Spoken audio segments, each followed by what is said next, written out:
18 अगस्त 2022 सुबह सुबह का वक्त है। कुछ महिलाएं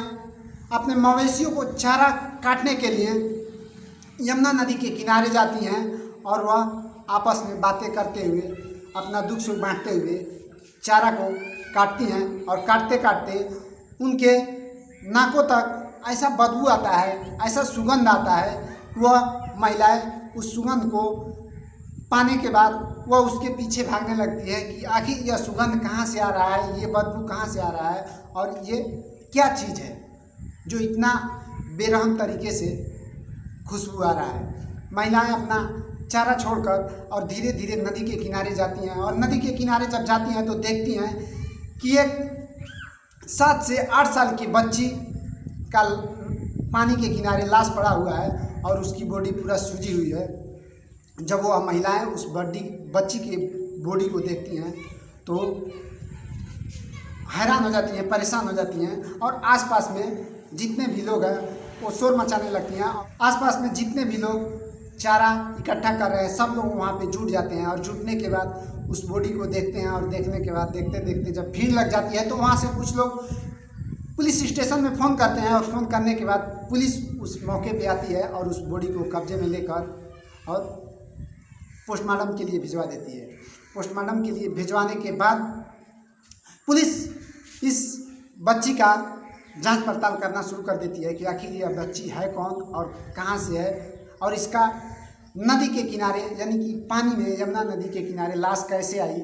यह डूबने से मौत हुआ कि मर्डर है, क्या है। पुलिस जब इस घटना की तहकीकात करती है, इस घटना की बारीकी से इंक्वायरी करती है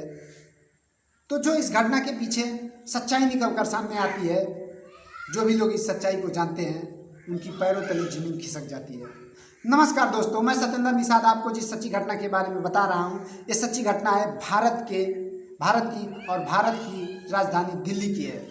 भारत की राजधानी दिल्ली में एक थाना है दरियागंज थाना क्षेत्र में एक इलाका है यमुना खादर और यमुना खादर में रहने वाली एक 8 साल की मासूम बच्ची जिसका नाम रिमझिम है। रिमझिम 3 अगस्त को अपने घर से घूमने के लिए और वह जाती है, घर से बाहर जाती है और जैसे ही वह घर से बाहर जाती है उसे एक रिजवान नाम का लड़का अगवा कर लेता है और उसका काम है, रिजवान पेशे से कसाई है यानी कि उसका जो रोजी रोटी का है काम वह कसाई है। वह कसाई रिजवान कसाई उस रिमझिम को अगवा करने के बाद वह रिजवान कसाई अपने साथ लेकर चला जाता है और रिमझिम के माता पिता यानी कि रिमझिम के घर वाले जब शाम तक 3 अगस्त को रिमझिम घर वापस नहीं आती है तो 3 अगस्त को शाम को रिमझिम के घर वाले इमरानगंज थाना में जाकर गुमशुदगी का रिपोर्ट दर्ज कराते हैं। गुमशुदगी का रिपोर्ट दर्ज करने के बाद घर वापस आते हैं और बार बार हर रोज़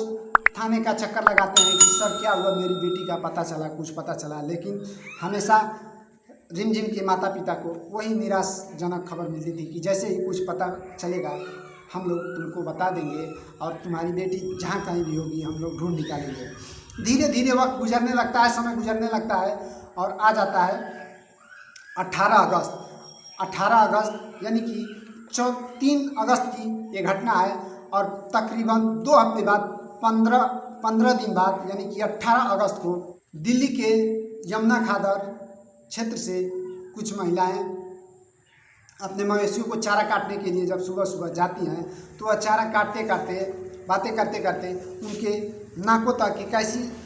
खराब सुगंध आती है जो कि उसे सूंघने के बाद वो महिलाएं घबरा जाती है कि आखिर ये बदबू किस चीज़ का है। धीरे धीरे वो महिलाएं उस बदबू के पीछे भागती हैं तो जाकर नदी के किनारे देखती हैं कि यहाँ पे एक मासूम बच्ची का लाश पड़ा हुआ है। महिलाएं पुलिस स्टेशन में फ़ोन करती हैं और पुलिस आती है, उस बॉडी को ले जाकर पोस्टमार्टम करवाती है। पोस्टमार्टम रिपोर्ट से ये खुलासा होता है यह वही बच्ची है रिमझिम जिसका 3 अगस्त को गुमशुदगी का रिपोर्ट दर्ज हुआ था। इस बच्ची के साथ रेप हुआ है और इसे रेप करने के बाद मारकर और इस यमुना नदी में फेंक दिया गया है। पुलिस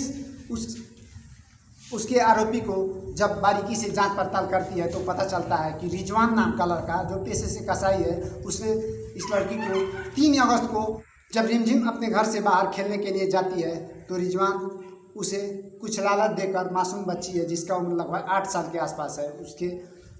उसके पास कितना ज्ञान होगा। वह रिजवान कसाई उस बच्ची को किसी चीज़ का लालच देकर और उसे अगवा कर लेता है। अगवा करने के बाद तकरीबन उसे